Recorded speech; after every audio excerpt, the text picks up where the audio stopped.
Bem, sejam todos bem-vindos ao estudo do livro Mediunidade, Caminho para Ser Feliz, da Sueli Caldas Schubert. Nós vamos passar sempre às terças-feiras e vamos apresentar a Sueli Caldas Schubert. Ela nasceu em Carangola, em Minas Gerais, residiu em Juiz de Fora. Seus pais e avós paternos e maternos já eram espíritas. A sua mediunidade surgiu muito cedo e ela se dedicou há mais de 50 anos à sua mediunidade. Desde jovem, a Sueli dedica-se às atividades espíritas, especialmente no âmbito da mediunidade e principalmente na divulgação do espiritismo. Autora de muitos livros, 14 ou 15, se não me falha a memória, ela é também expositora, tem realizado palestras e seminários no Brasil e no exterior. Em 1986, ela fundou um grupo de companheiros, a Sociedade Espírita Joana de Ângeles, lá em Juiz de Fora. Participou também da Aliança Municipal Espírita daquela cidade há vários anos, sempre exercendo cargos nas áreas da difusão da doutrina espírita e da mediunidade. Sempre foi muito ligada ao nosso querido Divaldo Pereira Franco. Ela desencarnou em 2021. Bem, agora nós vamos falar um pouquinho da obra, né? E ela deixou aqui umas observações, a apresentação do livro. Dirigimo-nos aos que veem no Espiritismo um objetivo sério, que lhe compreendem toda a gravidade e não fazem das comunicações com o mundo invisível um passatempo. Allan Kardec, O Livro dos Médiuns. 138 anos nos separam do lançamento do Livro dos Médiuns, em 1861, por Allan Kardec. Mais de 50 edições foram feitas desta obra, só pela editora da Federação Espírita Brasileira, a FEB. Mas os ensinamentos que ela contém ainda não são suficientemente conhecidos de grande parte daqueles que se dedicam ao exercício da mediunidade à luz do Espiritismo. Todavia, sua leitura e estudo são atraentes e esclarecedores para os que se propõem realizá-los. É como uma descoberta que se faz gradualmente, que não se deve deixar de tentar. Esclarece o codificador do Espiritismo que a obra não apresenta uma fórmula ou receita universal para formar médiuns. Seu objetivo consiste em indicar os meios de desenvolvimento da faculdade mediúnica, tanto quanto o permitam as disposições de cada um, e, sobretudo, dirigir-lhe o emprego de modo útil, quando ela existe. A mediunidade é instrumento de espiritualização do ser humano, a porta que se abre para a vida maior. Mas essa caminhada não deve ser feita a sós, por iniciativa própria, sem a orientação de um centro espírita e de um estudo prévio da doutrina, com base segura do Livro dos Médiuns. Este é o ponto que deve ficar bem claro em nossos singelos apontamentos acerca da prática mediúnica e que visam facilitá-la no dia a dia.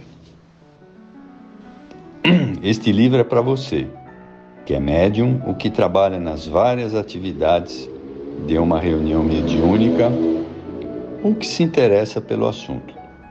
Ficarei feliz, isso tudo a Sueli falando, né?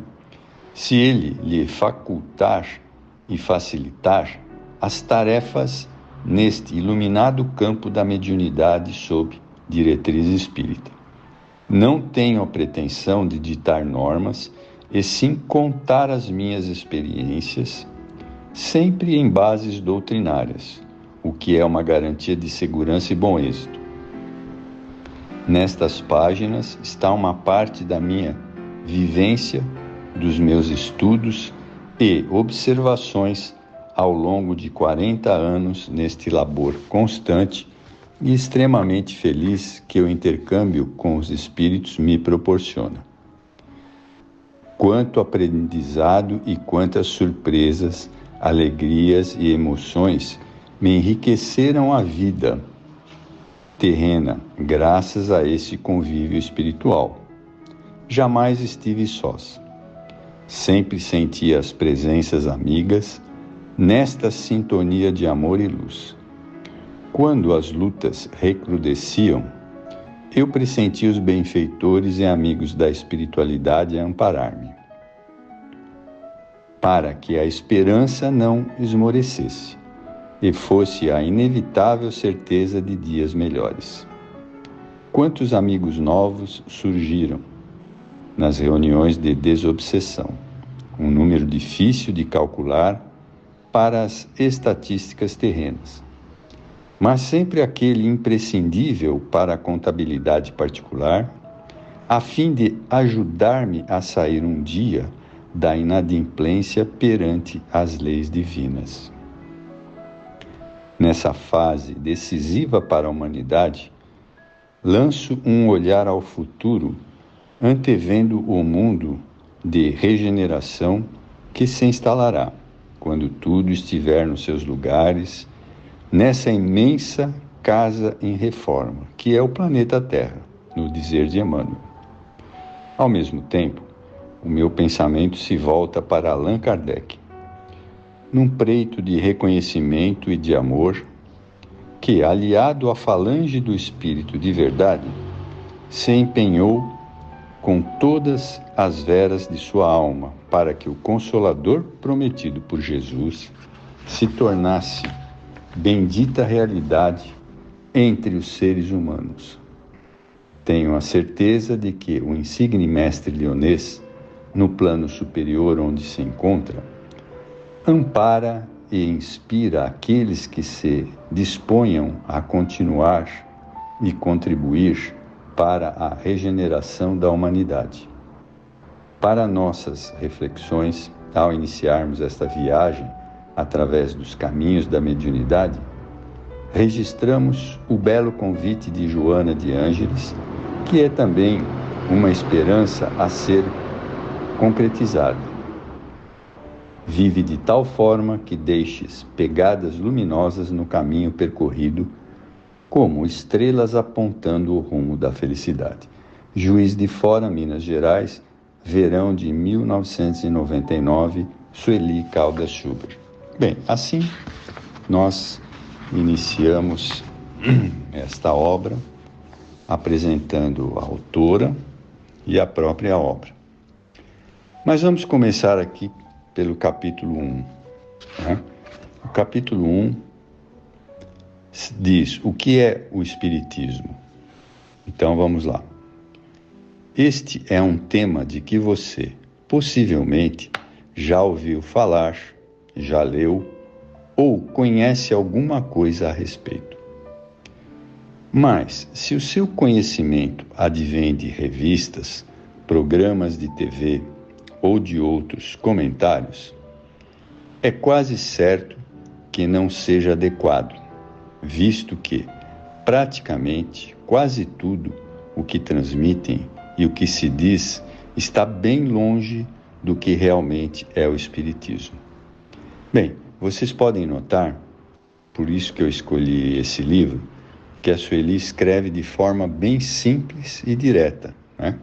É bem fácil de entender o que ela quer colocar. Por isso eu escolhi esse livro.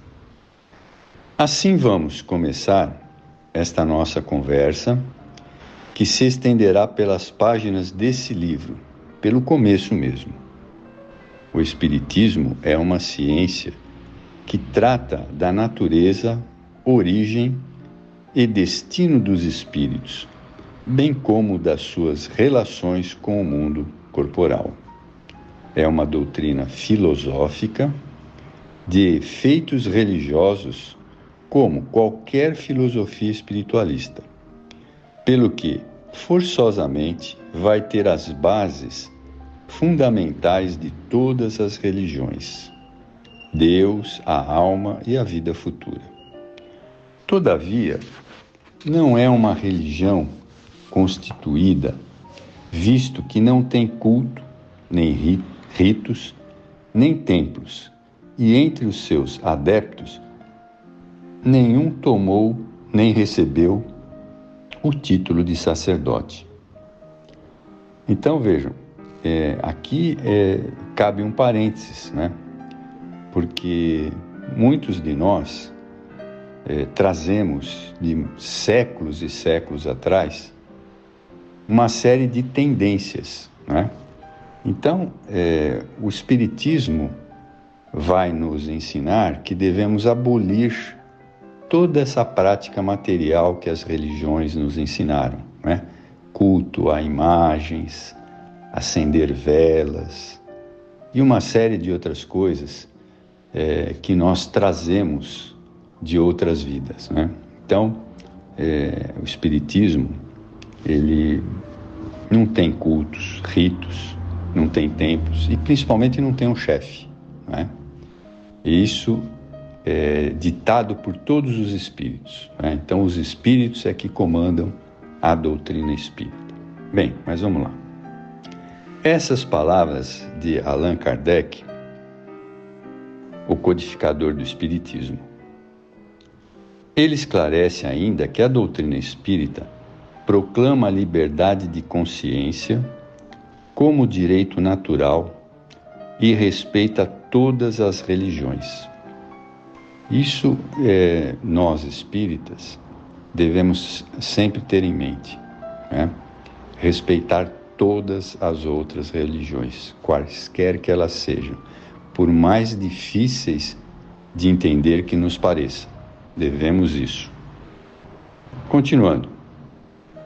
É esta liberdade de consciência que permite e estimula o livre exame em matéria de fé, em decorrência da qual o Espiritismo apresenta e propõe à humanidade a fé raciocinada, inscrevendo entre suas máximas que a fé inabalável é a que pode encarar de frente a razão em todas as épocas da humanidade, né?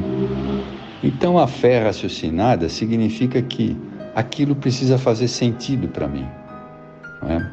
Porque nós vemos hoje grandes mudanças no mundo, tanto na tecnologia, no nosso dia a dia.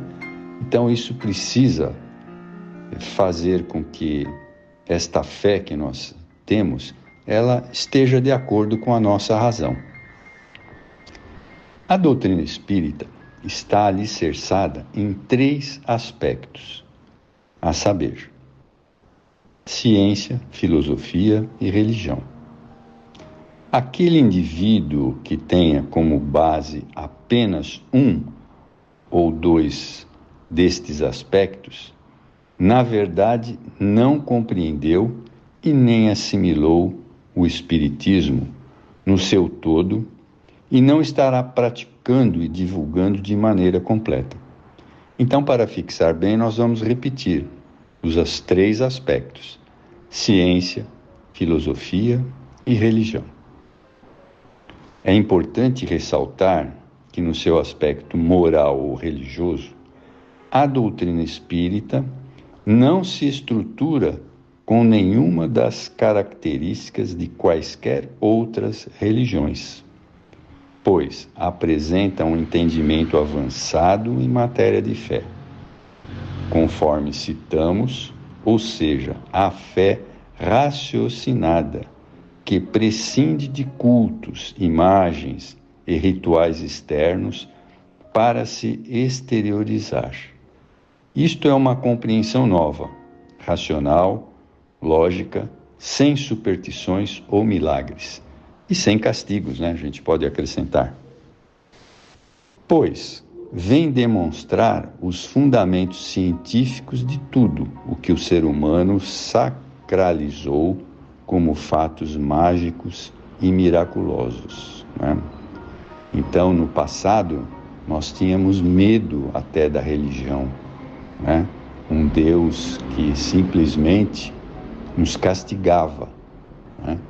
Então, essas imagens nós devemos deixar bem lá atrás. Por quê? Na realidade, Deus educa, né? E como nós somos aqueles espíritos de longas e longas encarnações errando, nós precisamos passar por determinadas situações para que possamos nos educar, né?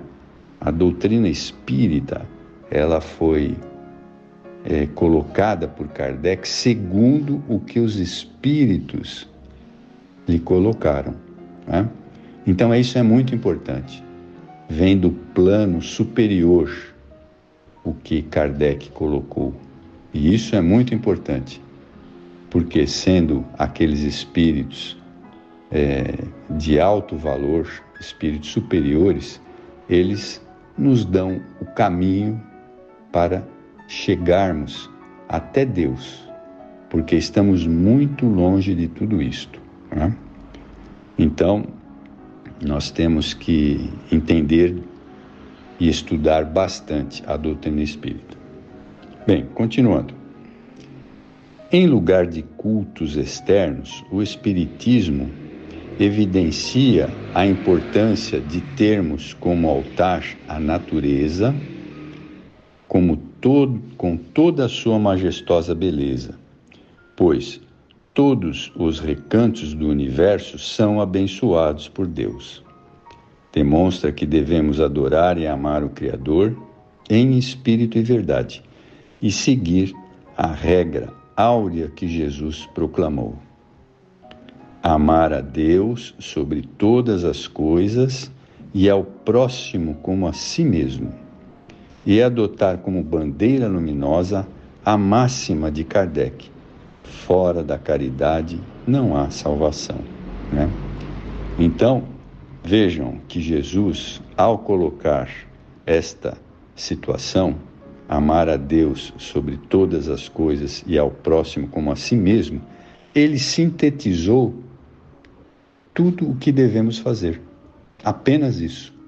Mas reconheçamos que tudo esse pouco que Jesus falou é muito difícil de ser colocado em prática. Bem, eu vou terminar aqui o nosso capítulo 1 e depois nós vamos continuar falando sobre isso na próxima terça-feira. Bem, eu agradeço a todos, espero que vocês tenham gostado.